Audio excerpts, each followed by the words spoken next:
Hermanas y hermanos, para este domingo de Pentecostés, solemnidad de Pentecostés, donde se derrama el Espíritu Santo sobre el Colegio Apostólico y la Virgen María y en consecuencia la Iglesia en general, las lecturas son riquísimas. Esto va a ser un banquete. Esa primera lectura que da un poquito de más énfasis y narrativa sobre el efecto del Espíritu Santo sobre los apóstoles, qué hicieron después. La segunda lectura también muy elocuente, evocando el Espíritu Santo y la presencia del Espíritu Santo. Y finalmente el Evangelio. Vamos a tomar el Evangelio y desglosarlo un poquito. Dice, al anochecer del día de la resurrección, texto en el contexto. Ese es el día de la resurrección, en la noche. Estando cerradas las puertas de la casa donde se hallaban los discípulos, seguramente en lo que le llamaban el aposento alto, el segundo piso, por miedo, ahí va, por miedo a los judíos. Ahora, volvemos a lo mismo, no estamos hablando todos los judíos, así se sentía quizás en el momento, pero estamos hablando de un grupo del liderazgo judío, ¿verdad?, que estaba en contra, que estuvo en contra de Cristo y de sus ideas.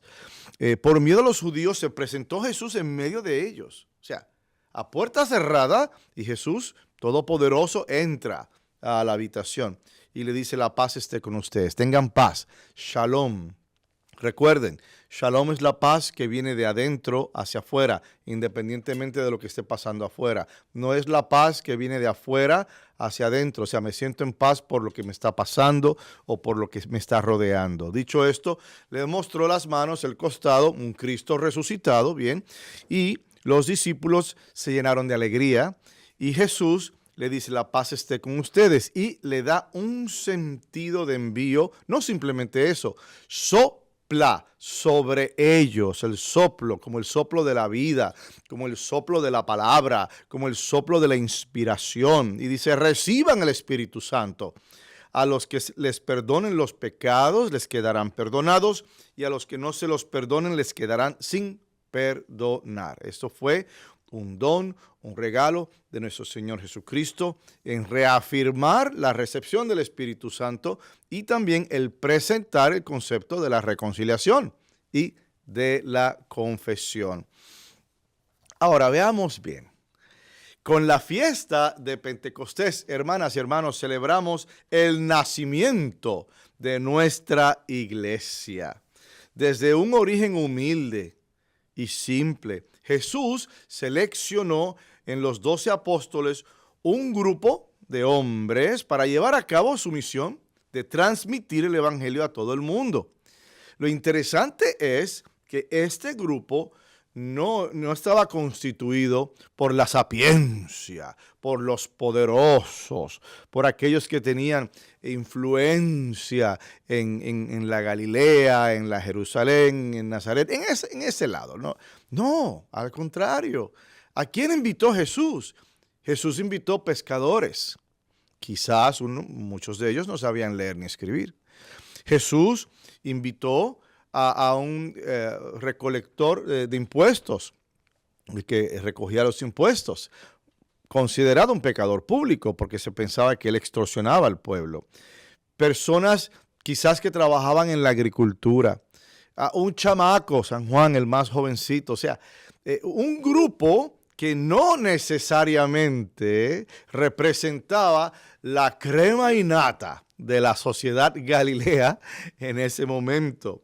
Él no eligió a los eruditos, ni a los poderosos, ni a los socialmente avanzados. Y no simplemente eso, aparte de los 12 apóstoles, los demás discípulos, había mujeres también, parte de ese grupo que apoyaban la acción, apoyaban el mensaje de Cristo y apoyaban la acción de llevar esa buena nueva a los demás. Entonces, había niños seguramente también. Si había mujeres, madres, había niños.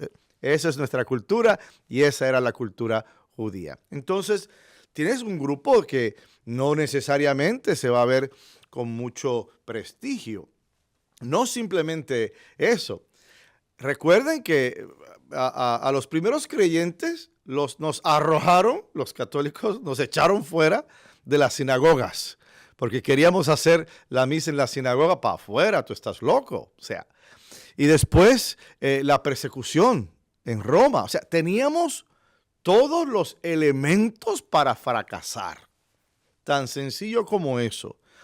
Era más bien un grupo sin aparentemente muchas destrezas, y Jesús eligió a pescadores, como dije, recaudadores de impuestos, jóvenes inexpertos, para caminar con él durante 3 años y de esa manera aprender la voluntad de Dios a través de su Hijo y de nuestro Salvador. Ahora bien, ¿en dónde coloca el Evangelio a estos apóstoles? Los coloca después de todo este tiempo, por lo menos 3 años de caminar con el Maestro, de haber escuchado sus sermones, de haber visto las teofonías, haber visto su crucifixión, haberlo visto resucitado, y todavía tenían miedo los benditos. Todavía tenían miedo. Entre ellos había un sentimiento como de abandono, seguramente, de lo imprevisible y de incertidumbre. ¿Qué va a pasar ahora? O sea, ok, bien, se apareció, pero ¿cuál es el plan? ¿Qué vamos a hacer? Y es posible que ellos se hayan hecho la pregunta, ¿y ahora qué? Así que imaginemos a este grupo de hombres fuertes, ásperos y de mal genio, acurrucados en una habitación por temor al liderazgo religioso judío y adjuntamente a las autoridades romanas, porque ellos tampoco quedaron bien con el imperio romano, porque eran como rebeldes, pues. O sea, este grupito que está haciendo escándalo alrededor de la figura de Jesús, ni con los judíos por razones religiosas, ni con los romanos por razones seculares estaban bien. Pero allí estaban, unidos, y tratando de buscar una solución a este dilema. ¿Y ahora qué? ¿Qué vamos a hacer? Ahí estaba, por ejemplo, el mismo Pedro, que no dudó en atacar a un sirviente con una espada durante el arresto de Jesús. Yo siempre digo que las crisis sacan lo mejor y a veces lo peor de un ser humano. Y en el caso de Pedro, bendito sea Dios, atacó a un sirviente y pues estaba allí. Fíjate, a pesar de su falla, a pesar de que negó a Cristo 3 veces, ahí estaba el bendito, ahí estaba, presente con los demás. También en ese aposento alto estaba Mateo. Mateo, el cobrador de impuestos, quien seguramente antes de conocer a Cristo y antes de tener un encuentro con Jesús, no pensaba 2 veces en explotar con impuestos al pueblo judío, devorando las casas de las viudas y de los pobres, y ahí estaba él también. Y también estaba la Virgencita María con su corazón roto, todavía viviendo ese luto y con esa ilusión de verlo resucitado. Todos estaban allí, todos tenían algo de miedo. Pero mientras estaban orando, junto con la Virgen, en el aposento alto, un toque de luz, una ráfaga de viento los tomó por sorpresa, dándoles un momento de iluminación. El Espíritu Santo descendió sobre ellos y cambió sus vidas, dándoles a estos hombres tímidos e inseguros el valor de salir a las calles, al mundo y predicar la palabra de Dios. No solo se transformaron en una nueva conciencia, en una nueva disposición, sino que fueron entendidos por todos. No importaba qué lengua la persona los estaba escuchando, eran entendidos por toda aquella persona que entraban a su paso, saliendo de esa habitación inteligibles, comprendidos, confiados y vivos para reclamar su vocación de crear comunidad, de ser mensajeros y de amar. A través de la historia de la iglesia, hermanas y hermanos, el Espíritu Santo ha guiado los corazones de aquellos que están abiertos a su mensaje. Fue el Espíritu Santo quien iluminó y acompañó a Santa Catalina de Siena cuando ella abogó por el retorno del papado de Aviñón en Francia a Roma en Italia. Por razones diversas, el papado se había movido de Roma en Italia a Avignon en Francia. Y el Papa no quería moverse, no quería mudarse, no quería llegar hasta Roma. Y fue esta mujer tan sencilla, esta monja de clausura, quien inspirada por el Espíritu Santo se arma de valor y va donde el Papa a decirle: su santidad, su lugar está allá, no está aquí, está allá, con las reliquias de San Pedro y de San Pablo. Y así fue. Fue el Espíritu Santo el que movió a San Francisco de Asís a traer la renovación en la fundación de su orden franciscana mendicante, resultando en ser ahora los custodios de la Tierra Santa, de los santos lugares de la Tierra Santa. Interesante eso, ¿no? Fíjate cómo al principio el Espíritu le dice a San Francisco: renueva mi iglesia, reconstruye mi iglesia. De primera intención, él lo tomó personal y literalmente, y empezó a montar una capillita en la porciúncula, ¿verdad? Y eventualmente el Espíritu le dice: no, yo no me refería a esta iglesia, esta capillita, yo me refiero a la iglesia en general. Y así fue como él se movió a fundar la orden de mendicantes y a darle un aliento, volvemos a lo mismo, un soplo, un aliento nuevo a la iglesia. Fue la acción del Espíritu Santo quien inspiró al Papa Juan XXIII a llamar al segundo concilio vaticano en su deseo de ayornamiento. Ayornamiento en italiano quiere decir poner al día. En su deseo de ayornamiento, poniendo al día las prácticas de la iglesia y su teología operativa, no su teología en tal.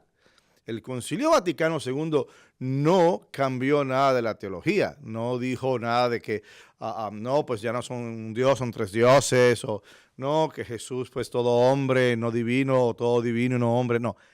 El Concilio Vaticano no hizo eso. Lo que el Concilio Vaticano hizo fue revisitar en qué forma estamos viviendo la teología. Ya sabemos nuestra teología que no va a cambiar, ¿ves? Creer en Dios, creer en Cristo, en el Espíritu Santo, en la Santa Iglesia Católica y todo lo que eso conlleva. Eso no se tocó. Ahora, sí habían ciertas cosas en los rituales, en las liturgias, en la teología operativa que se tenían que revisitar y se tenían que purificar y se tenían que afilar, mejor dicho, ¿no? O poner al día. Es como todo en la vida. Una casa se tiene que poner al día, un carro se tiene que poner al día. La iglesia, para continuar evolucionando, tiene también que ponerse al día. Y esto fue inspirado en el Concilio Vaticano II con nuestro querido Papa Juan XXIII. Mira cómo estos tres ejemplos, simple y llanamente, se dejaron llevar por el Espíritu. Santa Catalina de Siena, una monja de clausura. ¿Qué va a saber la bendita, Dios mío? San Francisco de Asís, un pequeño burguesito. ¿Qué va a saber él, este chamaco? Y Juan XXIII, ya le decían el abuelito, apareció un abuelito ya él. ¿Qué energía va a tener el abuelito? Y aún así se echa para atrás y convoca el Concilio Vaticano. Eso es el Espíritu Santo. Esas experiencias te las da el Espíritu para decir: no estás solo, yo estoy contigo. Y si yo estoy contigo, ¿quién puede en contra tuya? Nadie. Y es el dejarnos llevar. Tener el Espíritu Santo es el confiar, es el abandonarte, es el dejarte llevar por ese mismo Espíritu de vida para que Él haga maravillas a través de ti. Pero ¿sabes qué? El Espíritu Santo no ha terminado. A la luz de todo lo que está pasando en este país donde hay tantas agendas, tantas narrativas destructivas, en este mundo donde hay tanta guerra, y la vemos en el conflicto de Ucrania y Rusia, la vemos en el conflicto de Israel y Palestina, jamás, mejor dicho, vemos este frenzy y este frenesí de los medios de comunicación y redes sociales, que en ocasiones lo que les interesa es una noticia, la que sea, no importa, que sea verdad o que no sea verdad, tampoco importa. Necesitamos una noticia para vender, ¿no? Para hacer ruido. Y en medio de todo este ruido, viene el silencio del Espíritu Santo para dejarnos saber qué tenemos que hacer. Él, el Espíritu Santo, descenderá una vez más sobre su iglesia y nos dará el valor y la sabiduría necesarias para hacer lo correcto, lo que se necesita hacer y lo que es justo. Él nos enseñará cómo actuar con justa compasión, con profunda sabiduría, sin buscar respuestas rápidas, soluciones draconianas, lidiando con agendas y mensajes confusos, una vez más reconstruyendo el cuerpo de Cristo. Como podemos ver, hermanas y hermanos, el Espíritu Santo todavía tiene mucho que hacer. Al reflexionar sobre nuestra apertura para recibirlos, permitámosle que nos haga imitación de Cristo y reflejos de su santa iglesia. Recibe ese Espíritu Santo nuevamente. Ya lo recibimos en el bautismo, ya lo confirmamos en la confirmación, ya lo hemos recibido en círculos de oración, en momentos del Santo Rosario, en adoración eucarística. El Espíritu se sigue manifestando porque el Espíritu Santo no lo podemos controlar. Él se manifiesta según la gloria y la sabiduría de Dios. Tienes que mantenerte abierto, tenemos que mantenernos abiertos a ese Espíritu y dejar que Él haga lo suyo. Deja que Dios sea Dios en tu vida y permite que ese Espíritu se manifieste y que haga maravillas. Pero recuerden, cuando hablamos maravillas, no necesariamente estoy hablando yo de un signo grandísimo. También se hacen maravillas cuando a ti el Espíritu Santo te llama a que perdones a tu esposo. A ti el Espíritu Santo te llama a que escuches el problema de esta persona y a darle un consejo. Esas son cosas normales. No estoy hablando de cosas grandes, también depende el pecado y demás, pero en este caso es lo normal, ¿ves? No estoy hablando de alimentar 100,000 personas, no estoy hablando de dividir el lago Michigan en dos para que podamos caminar hacia el otro lado, ¿verdad? No, lo que estoy hablando es en cosas pequeñas, ese consejo que le dice ese joven, inspirado por el Espíritu Santo, esa paciencia, mira, especialmente si tienes un familiar querido con Alzheimer's y el Espíritu Santo que te da paciencia para poder decirle a mamá, sí mamá, hoy es martes, más de 40 veces al día, ¿ves? Es el Espíritu Santo el que te está dando esa fuerza, el que te está iluminando. ¿O qué me dices cuando tienes una situación que no sabes? ¿Qué hago? ¿Qué una situación de salud? Una situación económica, un problema de familia que es nuevo para uno. ¿Qué hago? Deja que el Espíritu Santo se manifieste en lo ordinario de tu vida para que tú veas cómo Él hará cosas extraordinarias con tu existencia. Deja que el Espíritu Santo more en tu corazón, more en tu casa, more en tu comunidad, en tu iglesia, en tu parroquia. Permite que Él abra sus alas sobre todo el mundo, trayendo justicia, trayendo paz y trayendo sabiduría. Ven, Espíritu Santo, llena los corazones de tus fieles y enciende en ellos el fuego de tu amor. Envía tu Espíritu y todo será creado y renovarás la faz de la tierra. Feliz cumpleaños, iglesia.